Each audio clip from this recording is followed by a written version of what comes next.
Monday to Friday इतना ज़्यादा busy होता है और फ्राइडे की नाइट को तो मैं फजूल का खुश हो रही होती हूँ। जैसे सैटरडे संडे मेरा कोई काम ही नहीं है, जबकि सैटरडे मॉर्निंग और संडे मॉर्निंग भी मेरी क्लास होती है, लेकिन स्टिल मैं खुश हो रही होती हूँ कि पता नहीं क्यों सैटरडे संडे आ गया। वो माइंड नहीं बना हुआ कि वीकेंड आ गया, आपने रिलैक्स हो जाना है, जबकि वीकेंड पे मुझे लगता है कि ज्यादा काम स्टार्ट हो जाता है। आज का वेदर इतना नाइस था, जल्दी से क्विक सा प्लान किया कि बाहर चलते हैं और घर में कुछ थोड़ा सा बना लेते हैं। मैंने सोचा मैं बर्गर और रैप बना लेती हूँ और फाखरा कह रही थी कि रोस्ट बना लेंगी। ज्यादातर हमें बच्चों का था कि बच्चे कुछ खा लें, बड़े तो कुछ भी खा लेते हैं। सो बर्गर के लिए जो मैंने चिकन मैरिनेट किया उसमें chilli sauce, soya sauce, mustard sauce और ब्लैक पेपर और सॉल्ट, बस ये 2-3 चीजें डाल के मैंने उसे ऑयल में हल्का सा फ्राई होने के लिए रखा। और चिकन रैप के लिए जो चिकन रखा था उसमें just black pepper, salt, red chilli flakes, थोड़ी सी चीज और जो वेजिटेबल्स आपके पास अवेलेबल है वो काट के मैंने उसके अंदर डाल दिया। उसे बनने के लिए रख दिया। अब जितनी देर में वो बन रहा था तो मैंने कहा जल्दी से बर्गर रेडी कर देती हूँ। सबसे पहले मैंने बर्गर में मायोनीज, मस्टर्ड सॉस और केचप, इन 3 चीजों को लगा के उसके ऊपर चिकन रखा, चीज रखा, उसे माइक्रोवेव में रखा। जब चीज मेल्ट हो गई और फिर उसके ऊपर लेटस को बारीक काट के वो ऐड किया और इन्हें फॉइल में लपेट के मैंने पैक कर दिया ताकि गर्म रहे।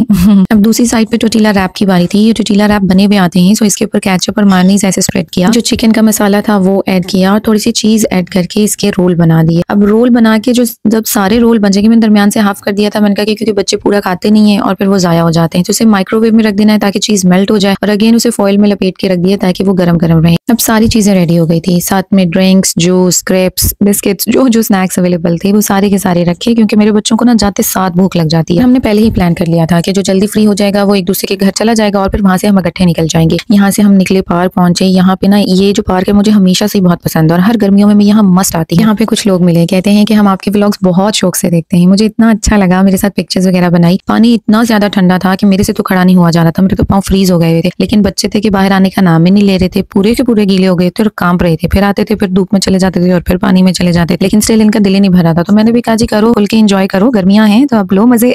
और फिर खाने का टाइम आ गया, हम सब ने बैठ के खाना शाना खाया और फिर हम यहाँ से निकले, क्योंकि बच्चों का दिल भर नहीं ना रहा था। तो कहते हैं कि हमने स्लाइड्स वगैरह भी लेनी है, स्विंग्स लेने हैं। फिर जी यहाँ से फारिग होकर घर आए तो घर तो मैं मेसी किचन छोड़ के गई थी। अब काम तो रहता था बाकी, और मुझे सुकून नहीं आना था रात को अगर मैं किचन साफ करके ना सोती। फायदा उठाया जी, उस्मान से कहा कि आप देखें बच्चों को थोड़ा सा स्टडी वगैरह इन्हें कराएं, इन्होंने कुछ खाना पीना है तो इन्हें वो खिलाएं, और फिर मैं उतनी देर में फटाफट अपने पूरे का पूरा किचन साफ कर देती हूँ। सो जल्दी जल्दी हाथ चलाए और अपना पूरे का पूरा किचन साफ किया। मुझे नहीं पता आपका क्या हिसाब है, लेकिन मेरे साथ तो ये होता है कि अगर मैं रात को किचन ना साफ करूँ तो अगले दिन मेरा किचन बहुत गंदा हो जाता है। सो मुझे डेली के डेली साफ करना होता है, लेकिन सम टाइम ये होता है कि जॉब होती है, काम बहुत ज्यादा होता है, तो किसी दिन मिस भी हो जाता है। लेकिन साथ ही साथ इन्हीं चीजों को देख के मैं खुश भी हो रही होती हूँ कि अल्लाह जी तेरा शुक्र कि तूने नेमतों और रहमतों से नवाजा हुआ है, मुझे इतना बिजी कर दिया है कि मैं दुनिया के फसादों से, टेंटरम से, इन हर चीजों से दूर हूँ।